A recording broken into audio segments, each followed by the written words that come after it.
देखो 2015 में जब तमाशा रिलीज हुई थी ना, तो ऑडियंस का रिस्पॉन्स काफी मिक्स था। कुछ लोग इसे एक कंफ्यूजिंग लव स्टोरी कहकर रिजेक्ट कर गए, कुछ ने इसे इम्तियाज अली की सबसे कमजोर फिल्म कहा। लेकिन वक्त के साथ ये फिल्म एक कल्ट क्लासिक बन गई और आज भी सोशल मीडिया पर इसके क्लिप्स, डायलॉग्स और सॉन्ग्स वायरल होते रहते हैं। लोग कहते हैं कि तमाशा उन लोगों के लिए नहीं है जो सरफेस लेवल पे मूवीज देखते हैं, बल्कि ये उन लोगों के लिए है जो खुद से लड़ रहे हैं। और ये बात कहीं ना कहीं सच भी लगती है, क्योंकि तमाशा एक ऐसी कहानी है ना जो बाहर से एक लव स्टोरी लगती है, लेकिन अंदर एक फिलोसॉफिकल और साइकोलॉजिकल जर्नी है एक आदमी की जो दुनिया के रूल से लड़ रहा है, जो अपने असली रूप को ढूंढने की कोशिश कर रहा है। फिल्म का प्रोटैगनिस्ट वेद एक टिपिकल कॉर्पोरेट एम्प्लॉय है, पंक्चुअल, एफिशिएंट, पोलाइट, एक ऐसा आदमी जो सब कुछ सही करता है लेकिन फिर भी अंदर से खाली है। उसका बचपन स्टोरी टेलिंग और इमेजिनेशन से भरा हुआ है, लेकिन बड़े होने के बाद उसने अपनी ओरिजिनलिटी खो दी। यही है तमाशा का कोर थीम, आइडेंटिटी। ये सवाल है कि हम है कौन? क्या हम वाकई वो है जो लोगों को दिखाते हैं, या फिर हम एक मास्क, एक मुखौटा पहने हुए हैं, एक तमाशा कर रहे हैं दुनिया के सामने। और इसलिए मैं कहना चाहता हूँ कि वेद का जो कैरेक्टर है ना, वो ट्रांजिशन फिल्म का सबसे मिसअंडरस्टूड एस्पेक्ट है। जब ऑडियंस ने देखा कि कौशिका में वेद एक अलग इंसान था, फन लविंग, फ्री स्पिरिट वाला, थोड़ा पागल, और दिल्ली वापस आने के बाद वो बिल्कुल सीरियस और रोबोटिक बन जाता है, तो उन्हें लगा कि फिल्म इनकंसिस्टेंट है। लेकिन असल बात तो ये थी कि जो कौशिका में वेद था वो असल वेद था, वो इंसान जो अपने अंदर छुपा था। और जो दिल्ली में दिख रहा है वो एक सोसाइटी अप्रूव वर्जन है, एक रोबोटिक एम्प्लॉय जो एक्सपेक्टेशन के अकॉर्डिंग जी रहा है। और इस फिल्म का ये कॉन्ट्रास्ट लोगों को समझ में नहीं आया, क्योंकि उन्होंने सरफेस लेवल पे देखा। उन्होंने कौशिका का एक एक्सोटिक लव स्टोरी समझा, जबकि वो एक मेटाफोर था, एक एस्केप था फ्रॉम सोसाइटल आइडेंटिटी। वेद और तारा कौशिका में डिसाइड करते हैं कि वो अपने असली नाम नहीं बताएंगे और एक कहानी जिएंगे। ये एक्चुअली एक सटायर था उस पर कि हम अपनी रियल आइडेंटिटी तभी एक्सप्लोर कर पाते हैं ना, जब हम प्रिटेंड करते हैं कि हम वो नहीं है जो असल जिंदगी में दिख रहे हैं, हम कोई और है। लेकिन यही आयरनी लोग मिस कर गए। तारा का कैरेक्टर भी काफी लेट था। दीपिका पादुकोण ने इस रोल में सिंप्लिसिटी के साथ साथ स्ट्रेंथ भी दिखाई थी। जब वो वीर को दिल्ली में वापस मिलती है, तब उसे रियलाइज होता है कि जो बंदा उसने कौशिका में देखा था वो ये नहीं था। ये एक ऐसी लड़की की कहानी है जो एक आदमी से प्यार करती है, लेकिन उसके असली रूप से, ना कि उस कॉर्पोरेट वर्जन से। तारा उसे बदलने की कोशिश नहीं करती, वो सिर्फ उस असली वेद को वापस पाना चाहती थी। ये एक रेयर पोर्ट्रेयल था जहाँ फीमेल कैरेक्टर सिर्फ लव इंटरेस्ट नहीं है, बल्कि कैटलिस्ट है सेल्फ रियलाइजेशन के। यहाँ तक कि फिल्म का टाइटल भी काफी सिंबॉलिक है, तमाशा, मतलब एक परफॉर्मेंस, एक ड्रामा, एक एक्ट। फिल्म का हर कैरेक्टर, चाहे वो वेद हो या तारा हो या वेद के माँ बाप, सब अपना एक एक्ट प्ले कर रहे हैं। सोसाइटी का एक्ट, करियर का एक्ट, रिलेशनशिप का एक्ट। फिल्म का डायलॉग भी इसी थीम को एक्सप्लोर करता है। तू वो नहीं है जो तू दिखता है, या फिर लोगों को लगता है कि तू पागल हो गया है, पर सच तो ये है कि तू पहली बार खुद में आया है। ये डायलॉग सिंपल नहीं है, ये एक एग्जिस्टेंशियल अवेकनिंग का पार्ट है। फिल्म का म्यूजिक भी फिल्म की नैरेटिव जर्नी के साथ डीपली इंटरलिंक्ड है। ए आर रहमान का वो स्कोर सिर्फ बैकग्राउंड म्यूजिक नहीं था, वो वेद की साइकिक का रिफ्लेक्शन था। जैसे अगर तुम साथ हो में हार्ट ब्रेक का दर्द इमोशन नहीं, एग्जिस्टेंशियल था। तारा का रोना सिर्फ ब्रेकअप का गम नहीं था, वो वेद की खुद से दूरी का गम था। सफरनामा वेद की जर्नी को डिपिक्ट करता है, वो सफर जो अंदर चालू है, आउटसाइड नहीं।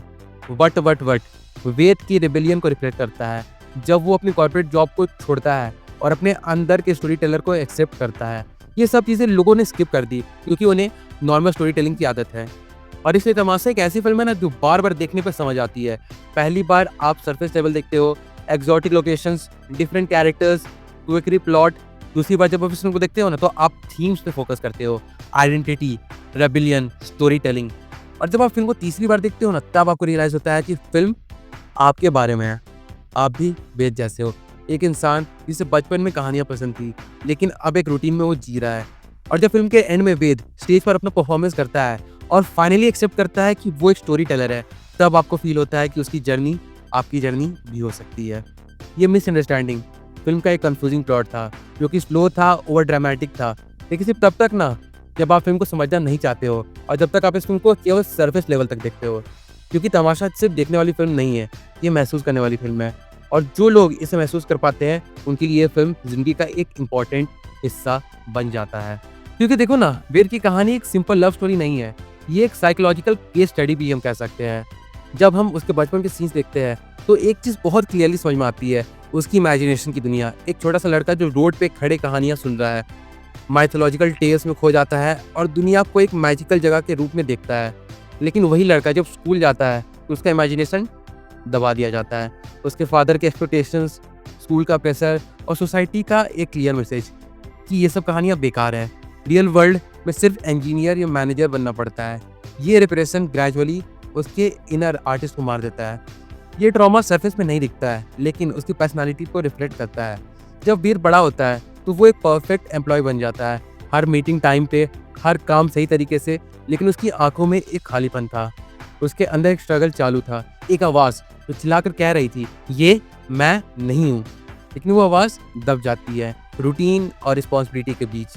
कौशिका का ट्रैक इस वजह से पावरफुल है क्योंकि वो वेद की सबकॉन्शियस डिज़ायर को एक्सप्लोर करता है।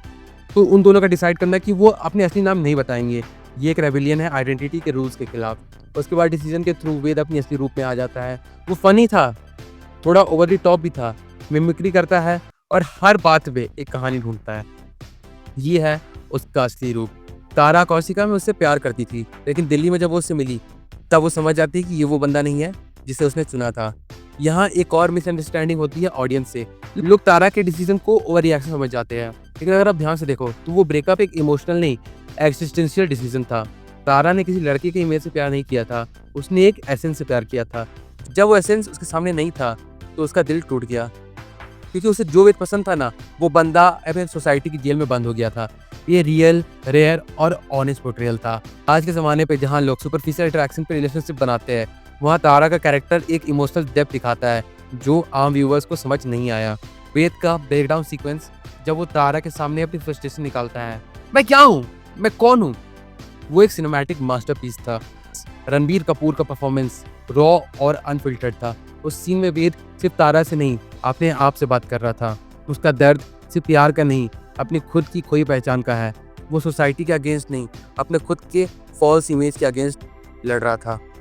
उस सीक्वेंस के बाद जब वेद अपने घर जाता है और अपने फादर से बात करता है, तो फिल्म एक मिसअंडरस्टूड लेयर एक्सप्लोर करती है, पेरेंट चाइल्ड एक्सपेक्टेशंस। वेद के फादर का कहना, लोग क्या कहेंगे, इस नौटंकी बंद कर, ये टिपिकल इंडियन पेरेंटल कंडीशनिंग है। उनका पर्सपेक्टिव गलत नहीं है, उन्होंने भी वही सिस्टम जिया है, लेकिन वेद का रेवेलियन उनके खिलाफ नहीं है, वो उनकी कंडीशनिंग के खिलाफ है।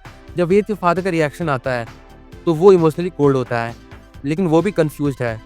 ये कॉम्प्लेक्सिटी फिल्म को रियल बनाती है, लेकिन व्यूअर्स को ये लगता है कि ये फिल्म खुद पर ड्रैग कर रही है।